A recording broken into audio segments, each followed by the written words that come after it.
Saya adalah pemilik atau orang yang ada di balik akun Simple Man. Dan semoga klarifikasi saya ini bisa didengar oleh semua orang. Pertama-tama, saya mau menjelaskan lebih dulu dari mana cerita ini saya dengar. Cerita ini pertama kali saya dengar dari teman ibu saya. Bisa dibilang teman lintas usia karena umur ibu dan teman ibu saya ini terpaut cukup jauh. Di sini saya mencuri dengar bahwa rupanya dia pernah punya pengalaman tidak mengenakan saat dulu dia masih kuliah di salah satu universitas di kota yang tidak jauh dari tempat saya tinggal. Karena saat itu saya sedang semangat-semangatnya menulis cerita dari pengalaman saya dan teman-teman dekat saya di platform Twitter, akhirnya saya tertarik untuk mengangkat cerita beliau ini.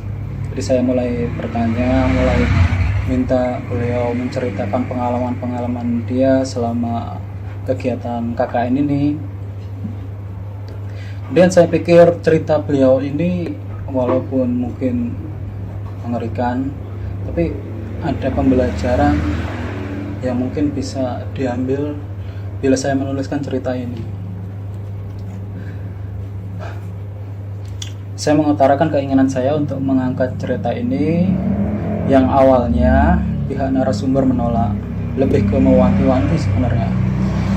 Dia takut bila nanti cerita ini bisa menimbulkan masalah pada beberapa orang yang terlibat secara langsung ataupun tidak langsung, karena cerita ini sudah sangat lama terjadi. Dan cerita ini seakan-akan benar-benar ditutupi oleh semua pihak yang terlibat waktu itu. Saya pun mencoba membujuk beliau dan berjanji tidak akan ada satupun pihak yang dapat melacak cerita ini, karena semua yang terlibat akan saya buat disamarkan, mulai dari nama, universitas, sampai desa tempat beliau melaksanakan kegiatan KKN ini.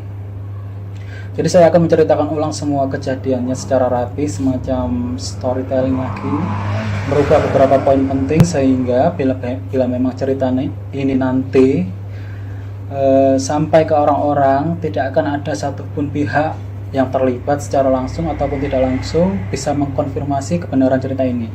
Karena niat awal saya sebenarnya simpel, untuk menulis cerita ini dan agar pembaca bisa mendapatkan pelajaran dari cerita yang saya tulis ini. Setelah mendengar penuturan saya, beliau akhirnya setuju dan meminta saya untuk benar-benar mengaburkan semua poin dari universitas, desa, bahkan bagaimana cara untuk menuju ke sana. Semua saya set ulang.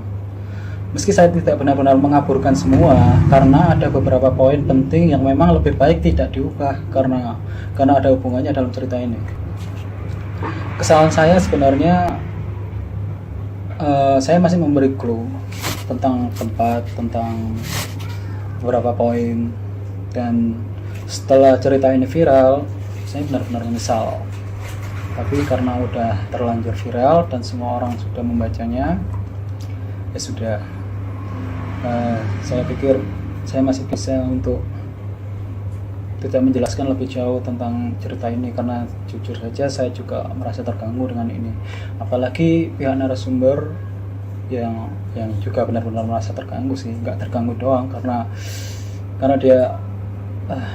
dia juga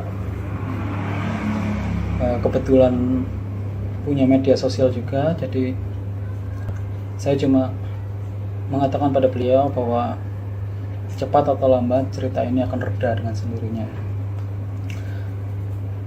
Cerita yang saya tulis ini bisa dibilang seperti menceritakan kembali dari poin-poin yang narasumber ceritakan, karena cerita yang saya tulis dan cerita yang beliau ceritakan tidak murni semua sama. Ada beberapa bagian yang harus saya susun ulang karena sebenarnya yang terlibat dalam pelaksanaan kegiatan ini adalah 14 orang. Tidak hanya 14 orang, bahkan ada dosen pengawas yang juga terlibat. Tapi saya tidak memasukkan itu karena saya rasa mungkin saya masih bisa menceritakan ini tanpa harus menulis semua yang terlibat dan membuatnya seakan-akan ada 6 orang saja, sehingga saya tidak kewalahan dalam menyampaikan pesan yang ingin saya sampaikan dalam cerita ini. Namun saya bisa memastikan bahwa cerita ini benar-benar berasal dari narasumber tentang pengalaman dia atau pengalaman teman-temannya yang saya ubah sedemikian rupa agar masuk ke 6 tokoh yang saya tulis. Dan saya merasa yakin bahwa cerita itu nyata, entah orang percaya atau tidak, tapi saya pikir itu nyata. Contoh cerita yang mungkin berbeda dari apa yang saya tulis dan saya dengar adalah cerita tentang saat adegan Widya dan Wahyu pergi ke kota untuk mencari beberapa peralatan KKN, dan ketika mereka kembali dan melewati sebuah hutan, motor yang mereka gunakan tiba-tiba mogok. Oke. Di malam itu, hutan itu bisa dikatakan kalau malam itu sepi, udah nggak ada orang, hampir nggak ada pengendara yang berani lewat jalan itu karena tempatnya emang bengit. Bahkan kalau saya katakan nama hutan itu, mungkin semua orang tahu di mana hutan itu. Jadi di cerita ini Widya dan Wahyu ditolong oleh seorang kakek-kakek yang mengantar Widya dan Wahyu untuk sejenak beristirahat sembari mencicipi beberapa makanan. Dan kebetulan saat kakek itu menawarkan semua itu, ada desa di belakangnya, dan kebetulan juga ada pesta di sana. Seperti yang saya ceritakan semuanya, cerita ini sama dengan penuturan dari pihak narasumber. Hanya saja di cerita narasumber yang asli, ini bukan pengalamannya dia, tapi lebih ke pengalaman teman-temannya. Jadi pihak narasumber bercerita bahwa pengalaman di hutan ini yang motornya mogok, kemudian mereka mendapat bingkisan yang ternyata isinya kepala monyet, itu dialami oleh dua temannya laki-laki yang kebetulan juga mencari alat-alat yang dibutuhkan untuk kegiatan KKN mereka. Bisa dikatakan, mungkin bisa diambil kesimpulan bahwa cerita yang saya tulis ini tidak murni sama dengan cerita yang saya dengar, karena memang ada bagian-bagian yang saya tidak tulis, ada juga bagian yang saya lebih-lebihkan, ada bagian yang saya kurangi karena alasan saya sendiri yang merasakan cerita ini terlalu gila sih kalau dipikirkan secara logika. Dan ada juga cerita yang memang murni pengalaman narasumber dan teman-teman yang mengalami kejadian ini secara langsung.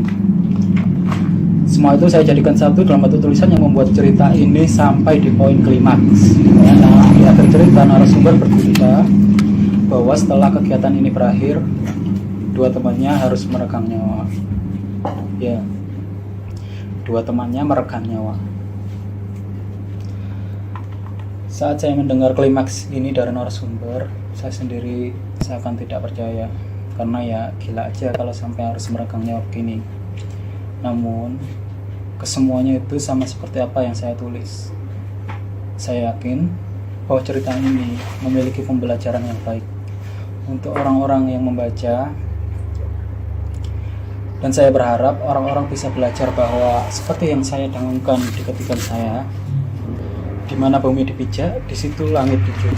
Saya pribadi mohon maaf bila menyinggung siapapun yang merasa bahwa cerita ini menimbulkan kehebohan yang awalnya tidak pernah saya sangka sebelumnya. Dan saya sebagai penulis hanya bisa berharap semoga ada hal positif yang bisa diambil dari cerita ini. Jujur saja, saya nggak masalah waktu ada orang yang bilang cerita ini fiktif, fiksi, atau terlalu berlebihan.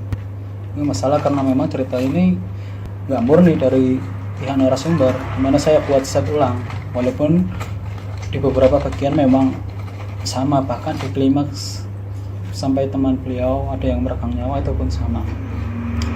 Intinya saya ingin menyampaikan pesan yang baik dari cerita ini, dan semoga bisa diterima oleh semua orang yang mendengarkan saya kali ini. Ya, mungkin hanya itu yang bisa saya katakan untuk saya. Terima kasih. Pertanyaan berikutnya dari gue adalah, bagaimana cara narasumber bisa mendapat cerita dari dua sudut pandang yang berbeda? Kan di Twitternya dia nyeritain cerita ini dari dua sudut pandang yang berbeda. Kok bisa gitu? Jawaban dia adalah ini. Awalnya saya cuma nulis cerita dari sudut pandang Mbak Widya aja sebagai narasumber pertama. Terus kemudian beliau tuh sering banget tanya kalau dia punya temen yang katanya kayak menyembunyikan sesuatu, dan katanya beliau kok kayak ada yang dia sembunyi dari Mbak Widya ini.